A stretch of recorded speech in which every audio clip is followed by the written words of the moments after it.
This video covers the content of our Things to Do Before Handing in an Assignment workshop.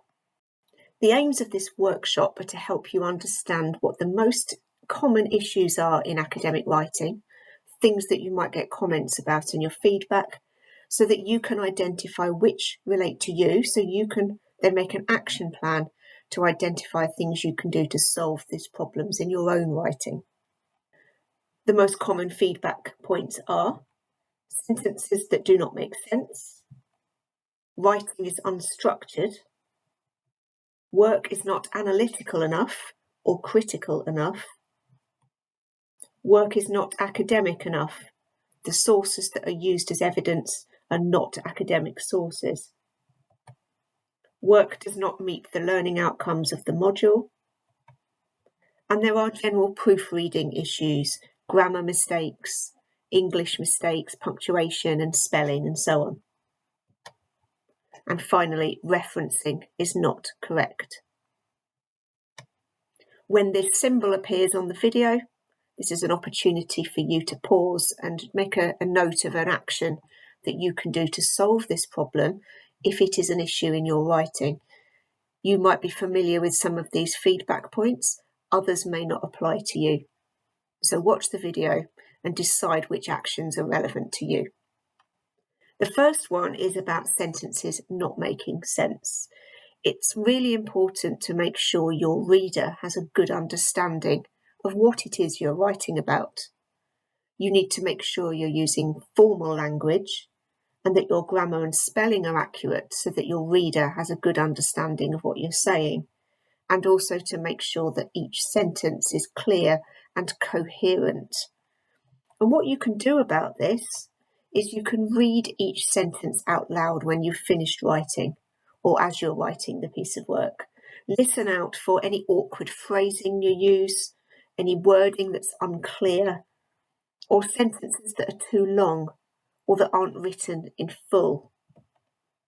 If you're using colloquial or slang, informal language, these can be identified at this stage as well.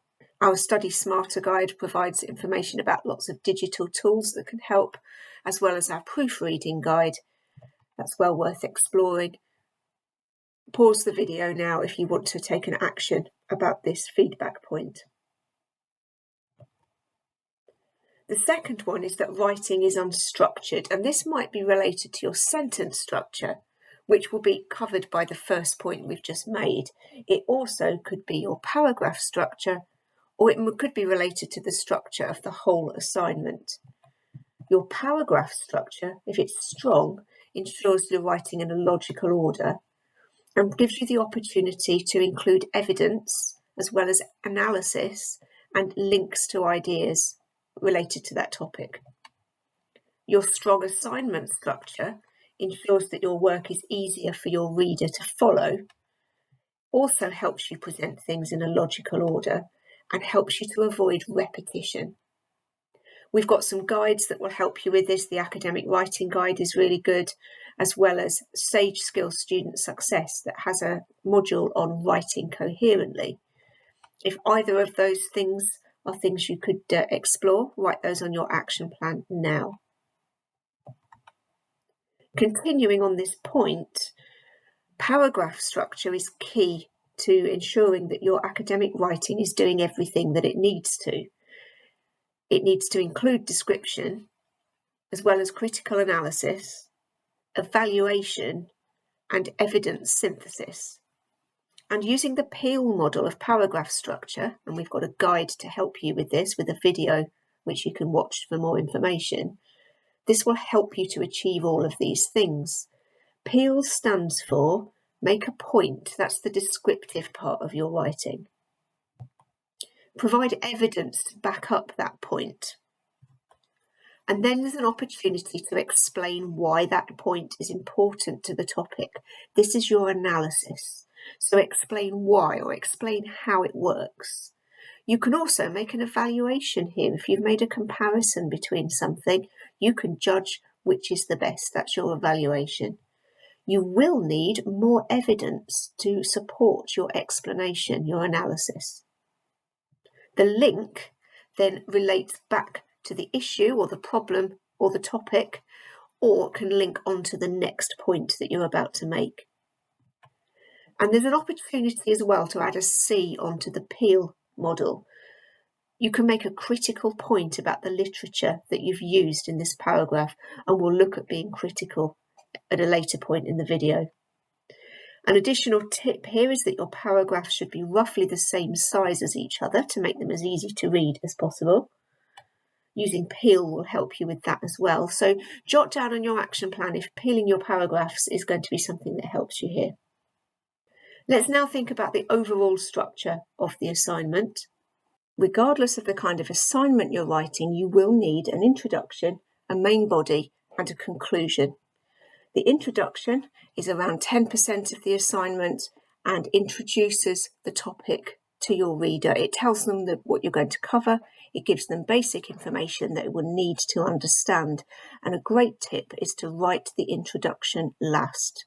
You can make notes as you start writing in your introduction, but don't finalise it until you know what it is that you're going to be introducing. The main body is then made up of your Peel paragraph structure, your points backed up by evidence and then analysed before linking onto the next point or back to the topic. If it's not a general essay, it might be a reflection or it might be a report, then this is where the structure of that assignment will go, and follow that based on what's in your assignment brief. Your conclusion is then your opportunity to evaluate the topic, summarise what you have already said and restate the point that was about to be covered in the introduction. There shouldn't be anything new in the conclusion. We've got an essay writing guide, and a section on Sage Skills Student Success is called Practice with Essay Structures, well worth exploring. So make a note now if anything in relation to this is a good action for you to do to change on your assignment before you hand it in. The third point was about work not being analytical or critical enough, and we're going to look at what's analysis and then what being critical means one after the other. So analysis is your opportunity to explore the topic in depth and apply facts to a problem. It involves explaining why, exploring how, making comparisons between things, maybe theories, maybe research, maybe solutions, and examining options that are available. Being critical, however, is a demonstration within your writing of your critical thinking skills.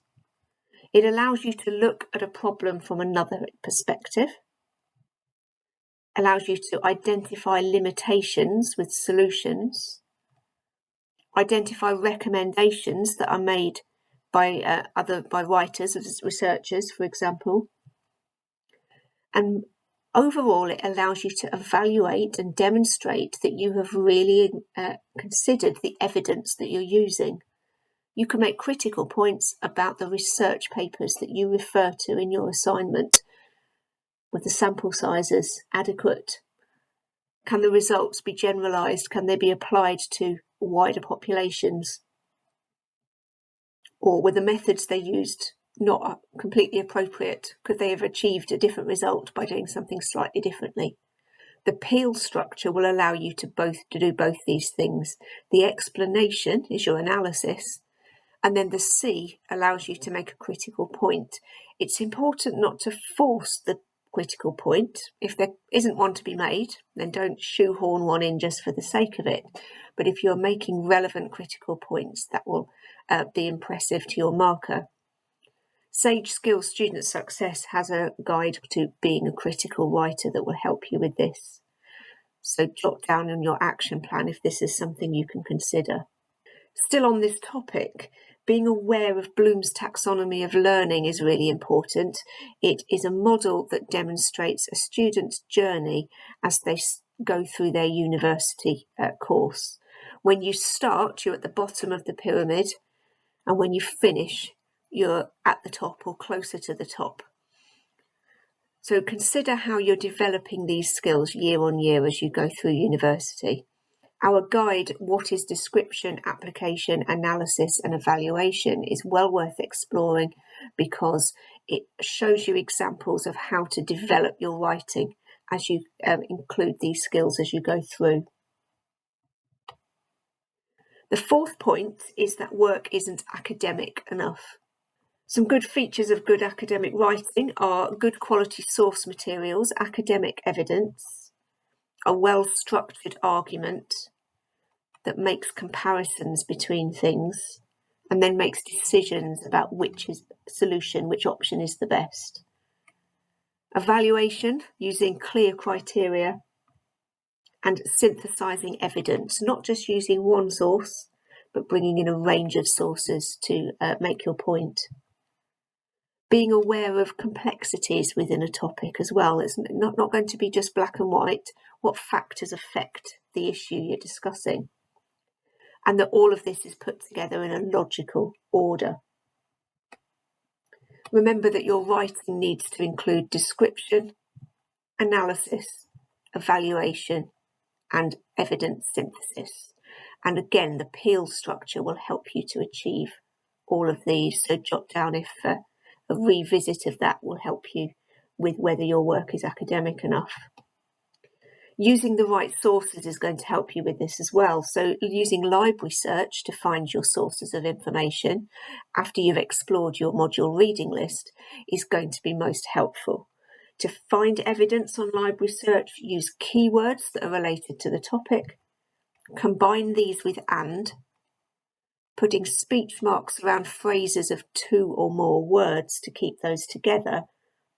And then filtering by the kind of source you're looking for, maybe a book, for example, or a journal article. And then using a date filter so that you can ensure you're using the most up-to-date evidence. The example on the screen shows a search for artificial intelligence, which is in speech marks because that's a phrase we need together, and university and creative. Creative has got a truncation on the end. We've used an asterisk to replace the final letter so that we can look for all the possible endings: creative, creatives, creativity. And we can see that there's 2 articles that we can see on the screen, but there's many more below it that are related to this topic that we could explore if this is what we were writing about. I would recommend using our academic reading guide, as well as attending the academic reading and library search advanced workshops to help you explore this further. So jot that down if that's an action plan that you could take. Do a check in your assignment. Are you using books and journal articles and therefore using academic evidence? Or is there a reliance on web pages? Thinking about that, thinking about what we should be reading, this might depend very much on what we're writing about, and an exploration of the information cycle can help us to understand this. If what we're writing about is a recent event, something that's very topical, we may find that news sources and social media sources might be the only sources of information if it really is very recent, in the last few days. But if it's something that's led to policy change already, therefore the event has happened within the last few weeks or the last few months, we're going to need to look at government information that's more concrete.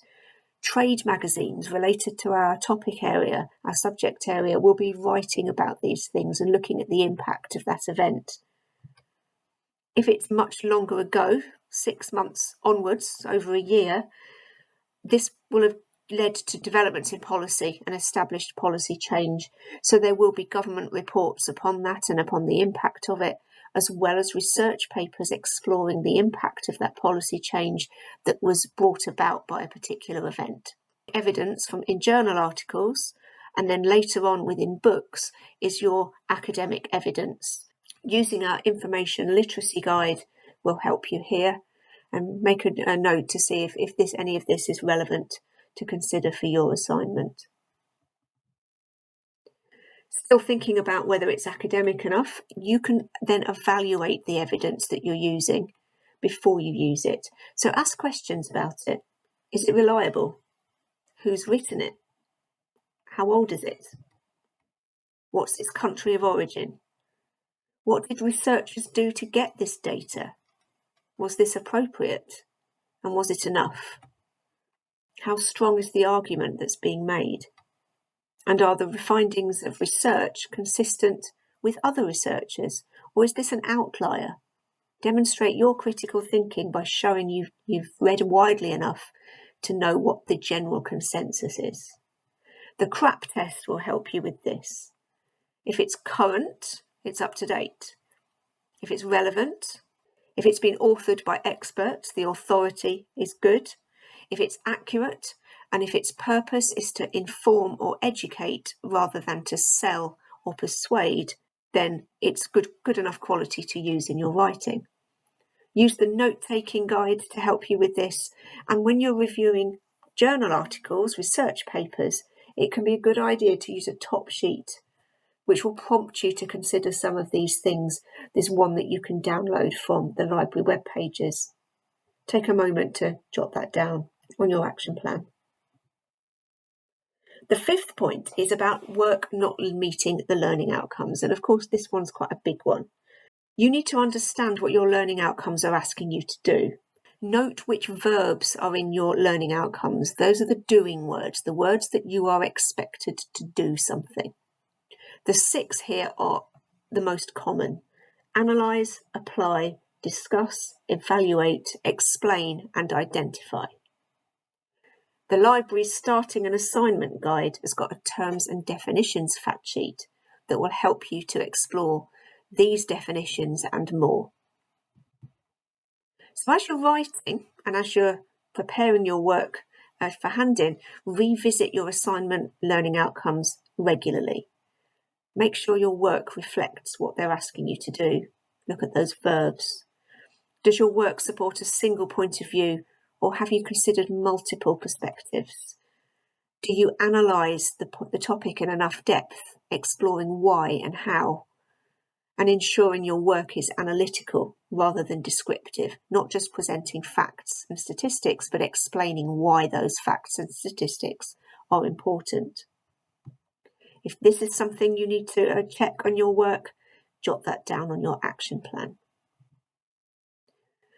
The 6th one is related to spelling, punctuation, and grammar. So we need to make sure it makes sense, and that relates to the first point we made about sentences not making sense. We need to ensure our spelling is correct and that our punctuation is used correctly. Do ask a friend or family member to look at this for you. Ask someone else to be a critical friend, that can be helpful. But you can also read it out loud, as we suggested before. Look up any spellings that you're not sure of, and then do a focused grammar check, and then a focused punctuation check. Try not to skim read so that you don't miss any errors, and try not to be distracted by the topic. To check for spellings, read your piece of work backwards, starting with the last word and reading it backwards. You won't be distracted by the meaning of the sentences. You'll just be focused on whether each word is spelt correctly. And if you know you spell some words wrong all the time, there's always a word that everybody spells wrong, make sure you're checking that one most commonly. Make sure you're getting it right. Use the things you know you get wrong to check those things carefully. We've got a proofreading guide and a spelling, punctuation and grammar, a SPAG guide to help you, as well as Sage Skills Student Success. So if these are things that will help you, put them on your action plan. The final point was that referencing is not correct. You need to make sure you're using the correct style for your subject. If you're a law student, you need to use OSCOLA.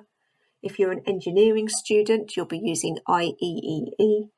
Psychology and sport and exercise use APA 7th. But all other subjects, if you've not heard your subject mentioned, you'll be using Harvard Cite Them Right style. Using Cite Them Right online will show you how to cite and reference each type of source for your style that you need to use. Make sure you've got the right information for each source you're citing and referencing. You need to know who wrote it, the author, whether that's a person or an organisation. You need to know when it was published, what it's called, what the titles are, and where it was published. And that's either the publisher information, the digital object identifier for a journal article, or a web address for a web source.